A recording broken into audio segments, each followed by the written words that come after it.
2019년 11.6 부동산 대책 때 대출을 완전히 막아버렸다고 말씀드렸잖아요. 그 뒤로 현금 있는 사람들만 샀다고 말씀드리지 않았습니까? 돈이 있는 사람들만 집을 살 수 있는 구조가 돼버리고 있다는 거죠. 그리고 똘똘한 한 채로 모이는 현상들이 있잖아요. 네. 똘똘한 한 채로 모이는 현상도 사실은 상당히 시장이 건강하지 못한 겁니다. 그러므로 인해서 지방시장에서는 어떤 일이 발생되고 있죠? 뭐냐, 깡통전세. 아, 그런 것들이 지금 발생하고 있어요? 예.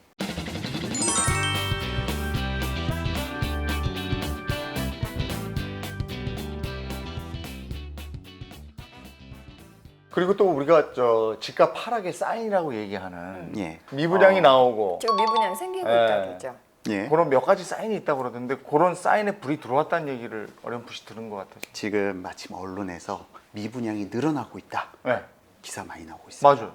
근데 사실이에요. 미분양 늘어나긴 네, 했어요. 네, 네. 네, 이 차트를 보시면 아, 있어요? 미분양 좀 차트가? 약간 깜짝 놀라실 건데요. 2011년 1월부터 2021년 2022년 지금 6월 달까지 업데이트해 놓은 자료입니다. 자, 지금 보면은 이게 뭐야 싶으실 텐데 초록색이 전체 미분양이에요.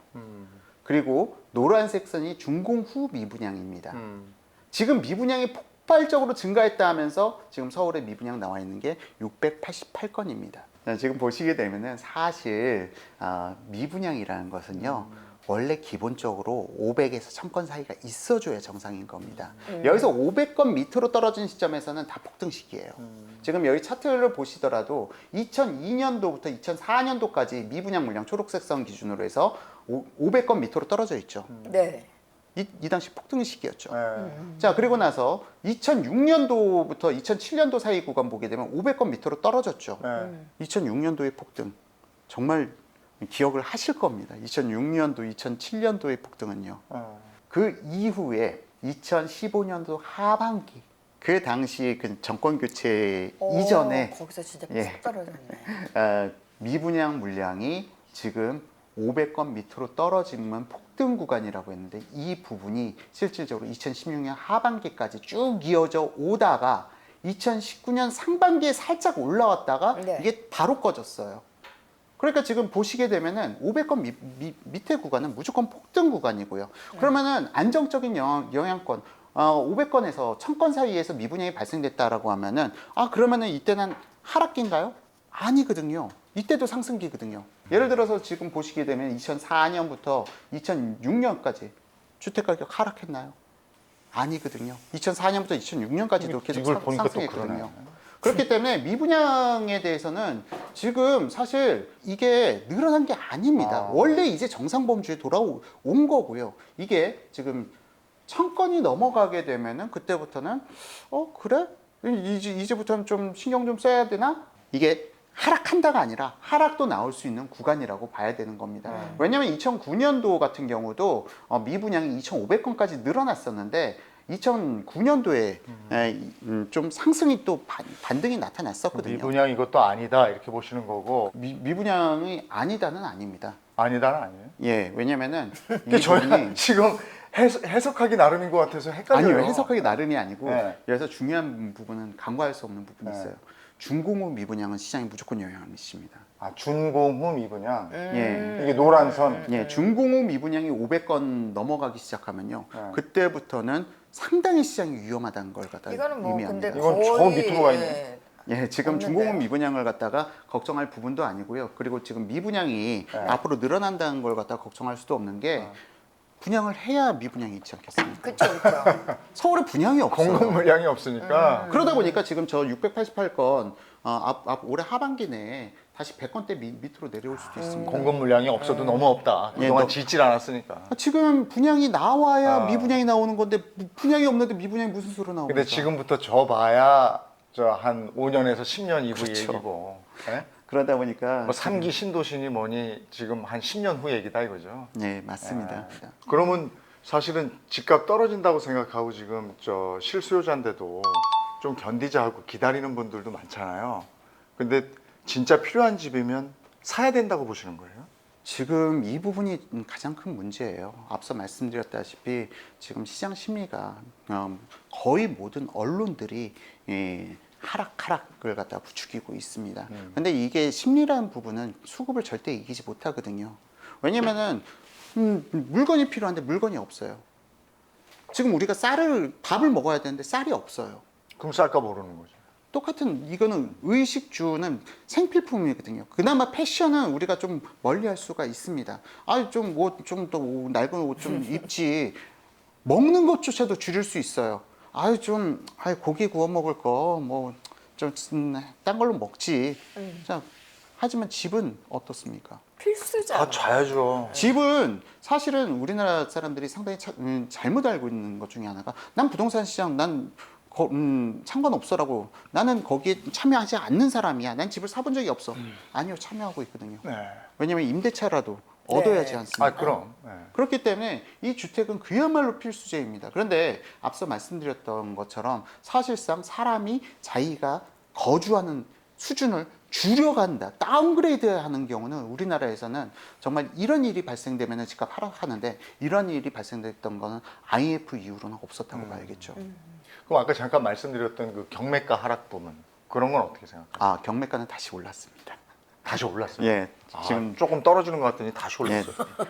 지금 6월 달에 모든 지표가 그러면은 집값 뭐 완전히 뭐 하락 추세 이건 아니란 네. 얘기네. 지금 앞서 말씀드렸던 6월달에 거래량이 좀 약간 5월 말부터 6월에 거래가 좀 떨어진 부분이 있지 않습니까? 네. 거래가 지금 6월달에는 생각보다 많이 떨어질 것 같아요. 거래량이. 거래량이 떨어진 이유는 무엇이냐라는 걸 봤을 때 급매물, 다주택자들의 매물이 앞서 말씀드렸던 것처럼 종부세 어차피 1년치 내야 돼.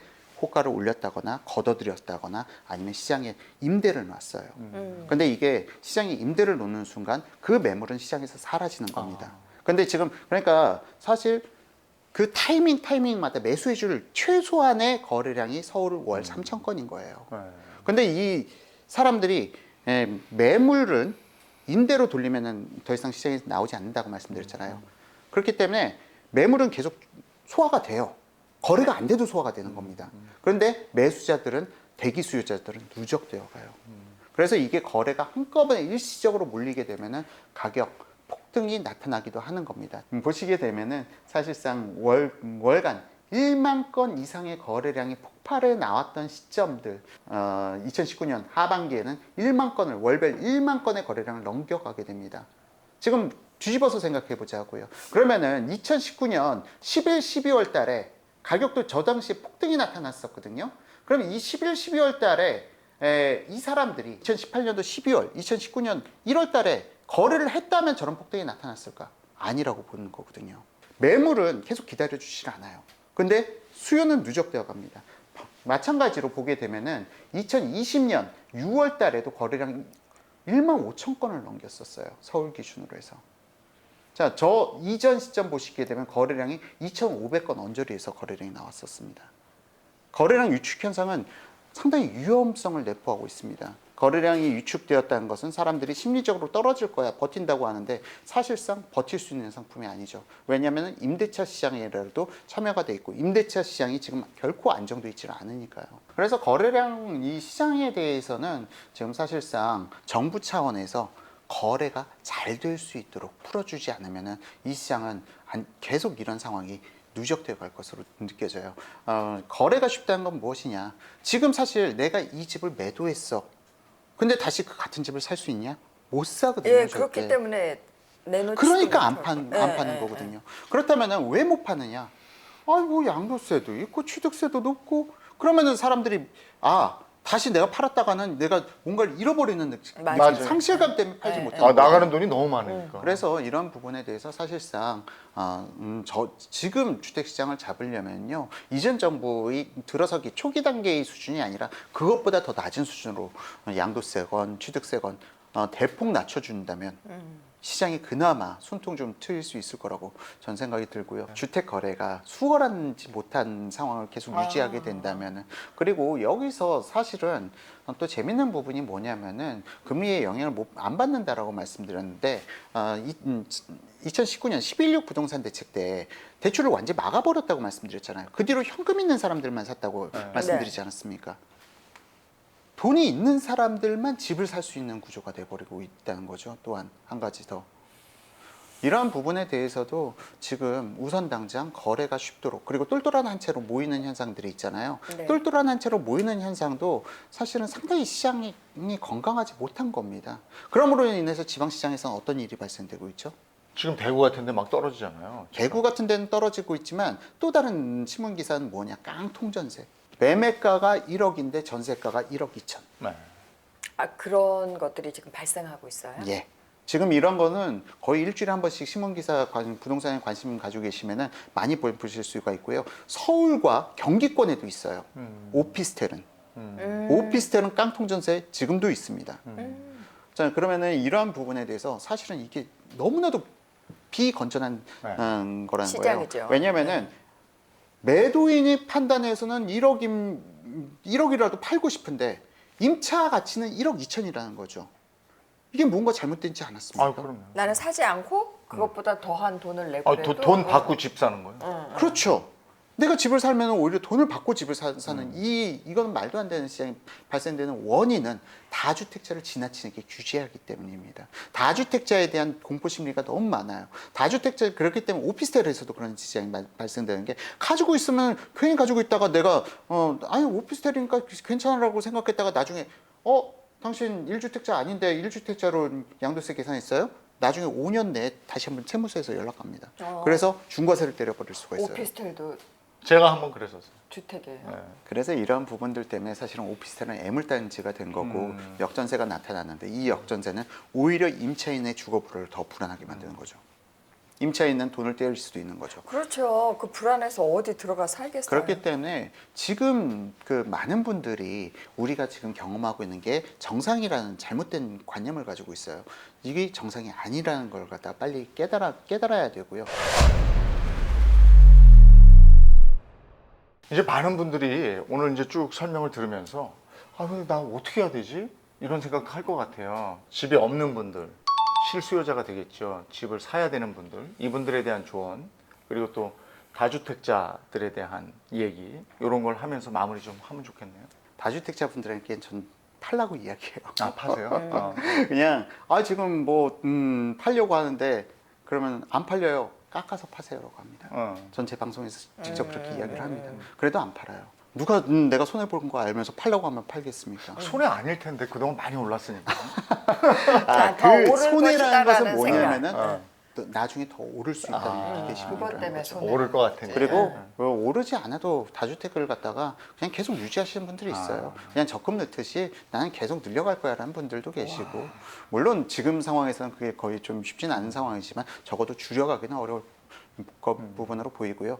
지금 무주택자 같은 분들의 입장에서 내가 전세를 거주하고 있다라고 한다면은 선택을 해야 될 겁니다. 사실상 전세라는 것은 무엇이냐라는 걸 봤을 때 전세는 내가 가진 자산 대비 내 라이프 스타일을 더 중시하는 거거든요. 그렇죠. 그러면 이 내가 가진 자산보다 더 많은 라이프 스타일을 갖다 누리고 싶어 하니까 사실상 기회 비용을 갖다가 상실을 하더라도 나는 전세로 돈을 묶어 놓겠다는 거예요. 근데 이게 우리가 집값이 비싸다라고 이야기하는 분들이 있거든요.